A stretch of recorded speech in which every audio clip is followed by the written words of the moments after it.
Greetings from Highlights from the Hill. Good evening. I will be giving highlights for Sunday's lesson for April the 12th, 2026, Lesson 7. We're studying from our spring quarter, Unit 2, Fulfilling Our Obligations to Family and Community. Our devotional reading is taken from Proverbs, the 31st chapter, verses 4 through 9. Our background scriptures are Mark 12th chapter, verses 13 through 17, Romans the 13th chapter, verses 1 through 14, and 1 Peter 2nd chapter, verses 13 through 17. Our printed text is Mark 12th chapter, verse 17, Romans 13th chapter, verse 1 and verse 6 through 8, 1 Peter 2nd chapter, verses 13 through 17. Key verse. Then Jesus said to them, "Give back to Caesar what is Caesar's, and to God what is God's." And they were amazed at him. Mark 12th chapter, verse 17, from the New International Version. Our subject, whose rules rule? Lesson names. As a result of experiencing this lesson, the participants should be able to do the following. Number 1, analyze God's directives for relating to just governmental authority. Number 2, honor God through intentional prayer for elected leaders. And number 3, thoughtfully engage in civic and public life. There are 3 outlines for this lesson. The first outline is render to Caesar and to God. The second outline, you are the boss of me. And the third outline is Christian freedom. Now, as we take a look at the biblical context of this lesson, we find that these passages of scripture in today's lesson represent the work of 3 different writers, Mark, Paul, and Peter, and 2 distinct classifications or schools of people, the Jewish and the non-Jewish believers.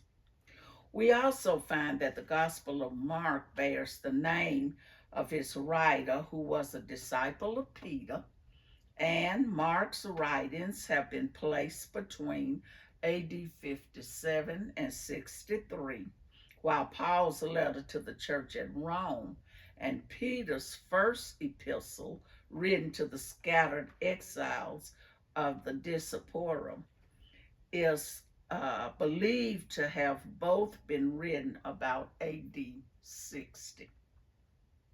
Paul was on his 3rd missionary visit to Corinth during his writing to the church at Rome.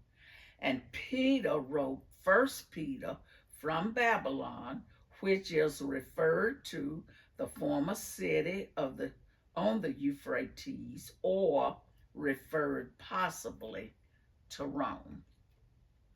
Now, in today's lesson, we will see how these believers were constantly faced with the question of who was truly in charge, whose rules ruled, and how all 3 writers give instructions or advice to protect oneself as a believer and to make clear that they were not a threat to the order of the day or be disloyal.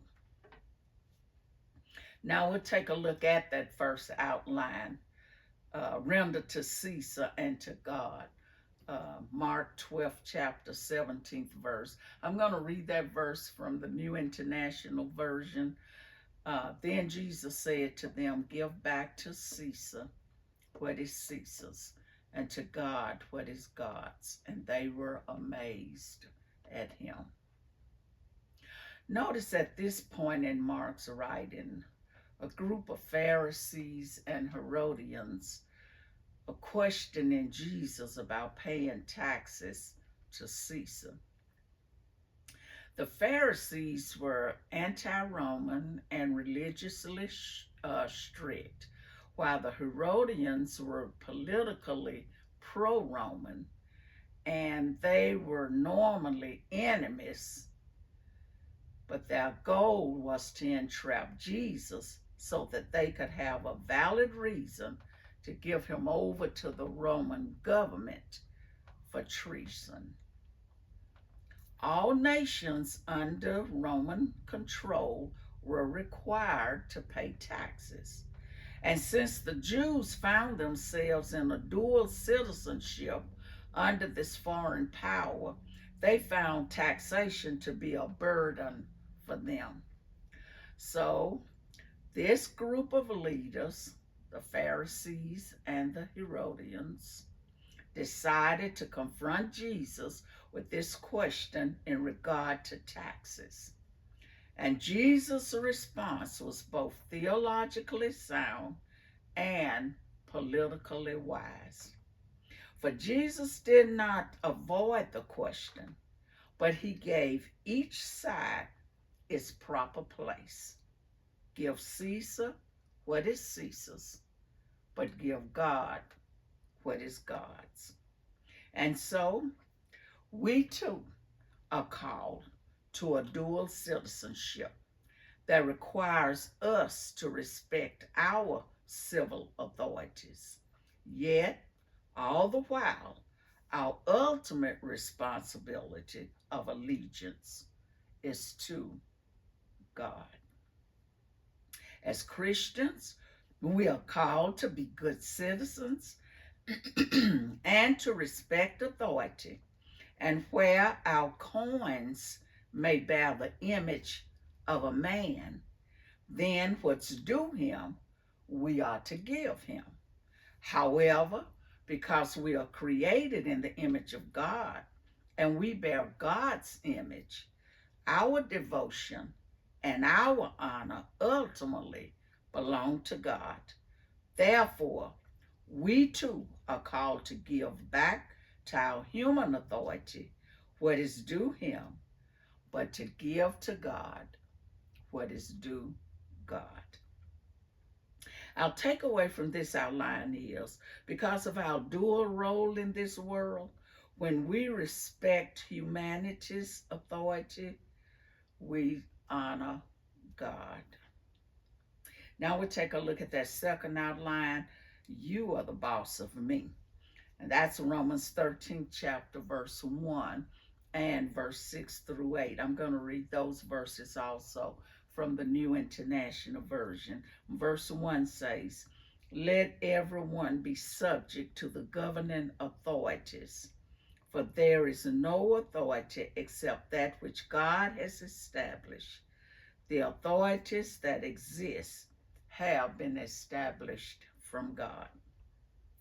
Verse 6, "This is also why you pay taxes, for the authorities are God's servants who give their full time to governing. Give to everyone what you owe them. If you owe taxes, pay taxes. If revenue, then revenue. If respect, then respect. If honor, then honor." Verse 8, "Let no debt remain outstanding except the continuing debt to love one another. For whoever loves others have fulfilled the law." Paul is here writing this letter to the church in Rome using careful language as he addresses essential teachings for them and to help guide our faith and role as citizens in a world that is ultimately not our home. So he writes about how believers should relate to their government. And as a spiritual service, as we pay our debt to the authority, we are also required to pay a continuing debt to love one another. Paul reminds us that the basis for our obedience is that all authority, all power is established by God.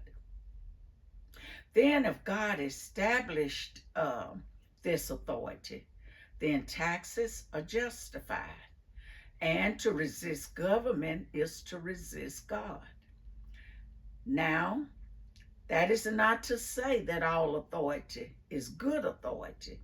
But what Paul is saying is that this concept of order has been ordained by God to support those who are working, is to help prevent chaos in our society.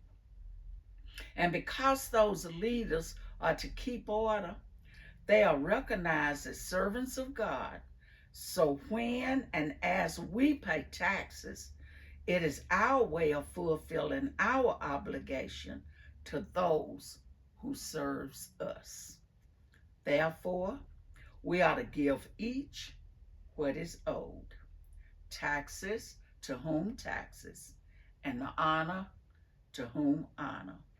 Yet reminding us of an even greater debt that includes not just this civic debt, but a moral debt to love one another.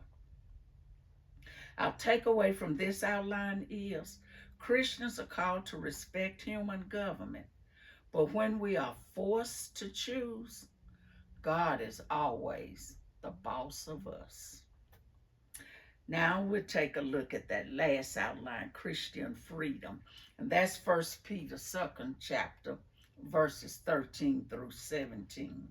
Verse 13 says, submit yourself for the Lord's sake to every human authority, whether to the emperor as the supreme authority, or to governors who are sent by him to punish those who are wrong and to commend those who do right.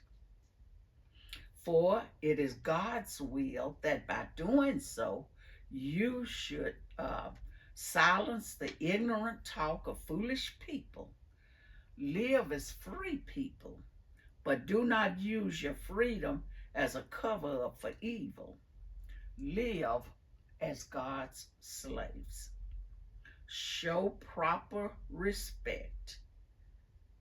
Show proper respect to everyone. Love the family of believers. Fear God. Honor the emperor. Peter is writing here, and Peter is an apostle of Jesus, and he is writing to the believers that are scattered in exile and living in communities where they often feel like outsiders. These were Jews who knew themselves as God's covenant people, and to submit to human authority was not an easy task for them. But Peter wanted them to know this was not blind obedience, but obedience to submission for the Lord's sake. So Peter wrote, submit. Submit because they have been appointed to reward good and punish evil. And when you submit, you will silence the ignorant accusations of foolish people, and this is the will of God. He wrote that they are to live as free people, using that freedom as servants of God and not as a cover to do evil. And because human rulers, like all people, are flawed and oftentimes act in selfish motives, as believers, we are still called to show respect for authority because it honors God. In other words, we do this for the Lord's sake. We do this to respect God's establishment of order. We do this as an act of obedience to God, even if we are under the authority of a paganistic or difficult authority. Peter tells us that godly behavior, rather than political behavior, is critical to respecting God's establishment of order, and it is our defense against ignorant talk. And as believers, we are also called to pray for our leaders, to show honor. And as believers, we are also called to use our freedom to serve God and not to excuse sin. For this freedom we have is a true freedom. Therefore, we are to honor and respect the office of our earthly leaders, but we are only to fear God. For our awe and reverence is due to God and God alone. So, when believers submit to God first, then we can live faithfully in any society. And by doing this, we are honoring God as we live in peace with one another. And so, the question for us today is, as believers in 2026, how should we as Christians today demonstrate that our loyalty rests with God as we respect those in authority over us? We must first remember that God never asks us to act unwise, even when our actions are in good faith. Sometimes our faith will bring us into a direct confrontation with those that are governing over us. It is then we are to be reminded that it is God who has allowed these forces to be in place, and it is our job to respect them in the places we are in. And as Christians, we must be strategic about how and when we object, all the while showing respect when we must. In closing, as Christians, our fear or reverence, our respect and honor for God must always be the center of everything we say and do. However, we are to respect those who govern us because it is the will of God, and we are God's servants. We must also remember we are citizens of heaven and that this world is not our home. Yet, in the meantime, on this side, we have been called to look like Christians, to talk like Christians, to live like Christians. Yes, we have been called to be Christians. Listen, church, as those Christians, as people of God, we are called to live for God, and we are to live as servants for and to Him. This freedom that God has given to us as Christians includes our submission to earthly authorities because of God's will for us.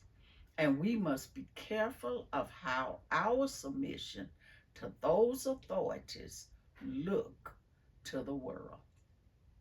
Therefore, we are challenged to live our lives as people that are free, yet live as servants, as slaves to and for our Heavenly Father God.